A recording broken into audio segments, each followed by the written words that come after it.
Hi friends, చూడండి నేను మీ సరితా కుంభం fish తెచ్చా. మీరు చేపల పులుసు ఏమేమి ఇంగ్రీడియంట్స్ ఇందులో: అల్లం పేస్టు, ఆనియన్ పేస్టు, కారం, ఉప్పు, జీలకర్ర మెంతుల పొడి, ధనియాల పొడి అన్నీ ముక్కలకు వేసి పట్టియాలి. ఏం చేపలు ఇవి?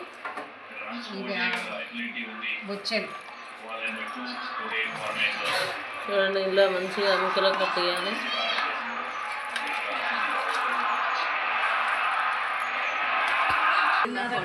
మూడు కేజీలున్నర పెద్ద గిన్నె, పెద్ద స్టవ్ మీద చేపల గిన్నె చూడండి, వెడల్పు గిన్నె, ఇలాంటి గిన్నెలో వండుకోవాలి. చేపలు విడివిడిగా ఉండాలి, ముక్క ముక్క, ఎందుకంటే తొందరలో అది చితికిపోతాయి కదా ముక్కలు. అందుకని విడివిడిగా ఉండేలాగా పెద్ద గిన్నెలో వండుకోవాలి చేపల పులుసు. ఆయిల్ వేసుకొని ఆయిల్లో జీలకర్ర, పచ్చిమిర్చి, కరివేపాకు, ఆనియన్స్ అన్నీ వేసి మగ్గనివ్వాలి. రెడ్ కలర్ వచ్చేదాకా మగ్గాలి. మగ్గాక పసుపు వేసి ఇప్పుడు మనం కలిపి పెట్టుకున్న ఫిష్ ముక్కల్ని వేసుకోవాలి.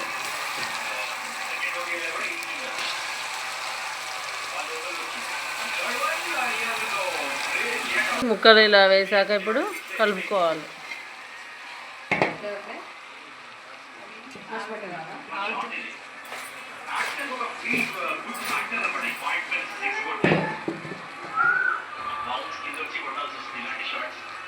మధ్యలో అప్పుడప్పుడు ఇలా కలుపుకుంటూ ఉండాలి.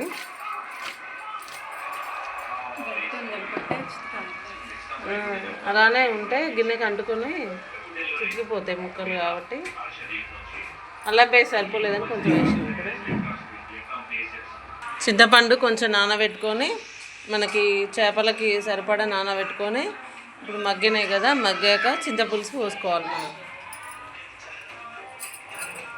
చూడండి, చింతపులుసు ఇలా పోసుకొని సరిపోయే వాటర్ పోసుకొని మగ్గనివ్వాలి.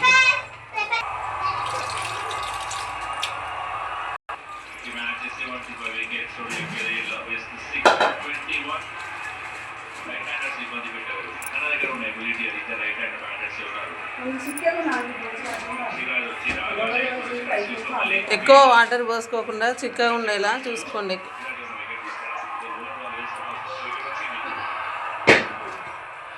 మనకి చేపలు మునిగేంత వాటర్ పోసుకుంటే సరిపోతుంది. ముక్కలు మునిగేంత తీసుకోండి.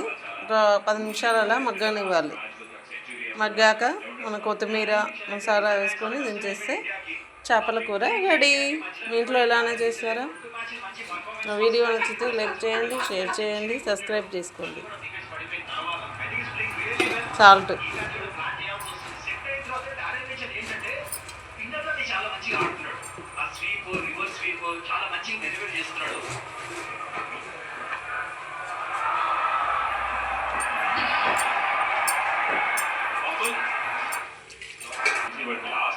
ముక్కల్ని ఇలా ఒక రౌండ్ తిరిగేసుకోండి.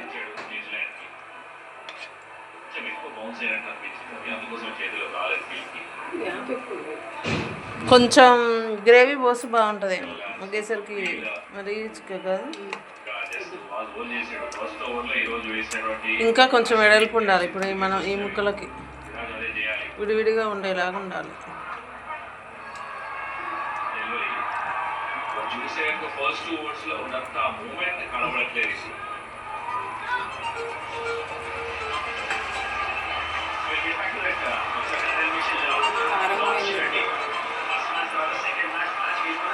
కారం కొంచెం ఎక్కువనే పట్టాలి, ఎందుకంటే స్మెల్ వస్తుంది కౌసాఫ్.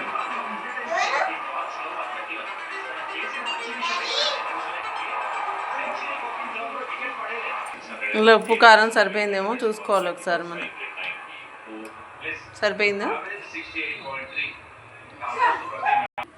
మూత పెట్టేసి ఇలా ఒక 5 మినిట్స్ ఉంచి మసాలా, కొత్తిమీర వేసి దించేస్తే ఫిష్ కర్రీ రెడీ.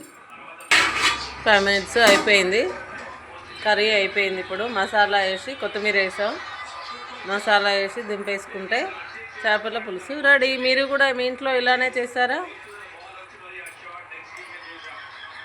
వీడియో నచ్చితే లైక్ చేయండి, షేర్ చేయండి, సబ్స్క్రైబ్ చేసుకోండి. Please subscribe. యమ్మీగా ఉంది.